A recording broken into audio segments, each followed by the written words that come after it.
Kasus keracunan pestisida Indosakap merupakan salah satu kasus nyata yang berbahaya. Zat ini menyebabkan penyakit methemoglobinemia, yaitu kondisi di mana hemoglobin dalam darah berubah sehingga tidak dapat mengikat atau membawa oksigen secara optimal. Akibatnya, jaringan tubuh dapat mengalami penurunan oksigen atau pengurangan oksigen yang dimana dapat mengancam nyawa. Oleh karena itu, penting untuk kita mengenali gejala khasnya dan memahami langkah penanganan yang tepat sesuai standar medis. Kasus pertama datang dari Sri Lanka, yaitu seorang pria berusia 34 tahun yang menelan 100 ml Indosakap secara tidak sengaja. Lalu ia mengalami muntah, wajah dan bibir kebiruan, saturasi oksigen menurun hingga 70% dan kadar methemoglobin mencapai 60%.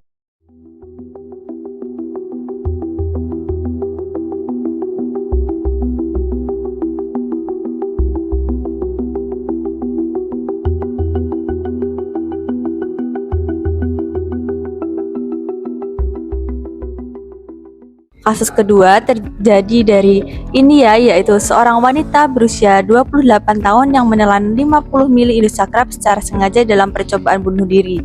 Kadar saturasi oksigennya mencapai 84% meskipun telah diberi oksigen.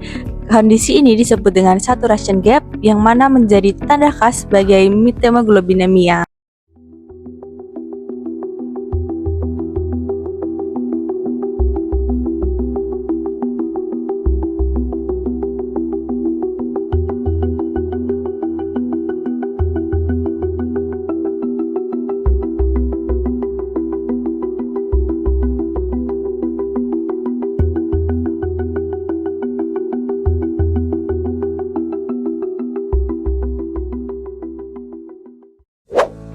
Gejala keracunan Indosakap antara lain sesak nafas, mual, muntah, kelelahan, kulit atau bibir berwarna kebiruan atau cyanosis, dan pada pemeriksaan kadar methemoglobin meningkat jauh di atas kadar normal dan warna pada darah berwarna coklat atau muddy brown.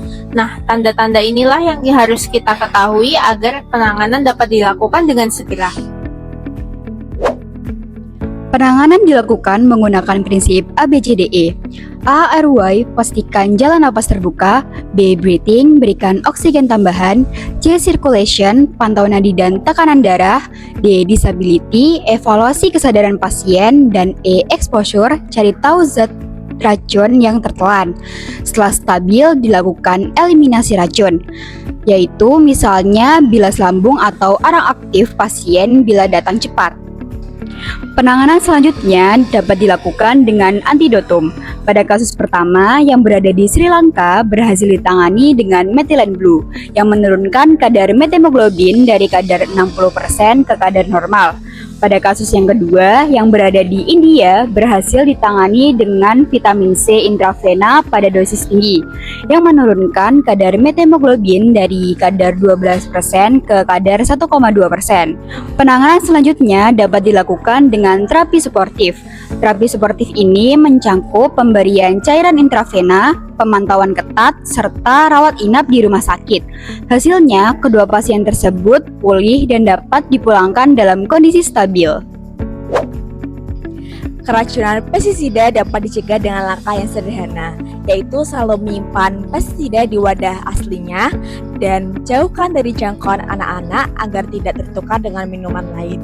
Selain itu, saat menyemprot, gunakan alat pelindung diri seperti masker, sarung tangan, dan juga pakaian tertutup agar racun tidak masuk ke dalam tubuh.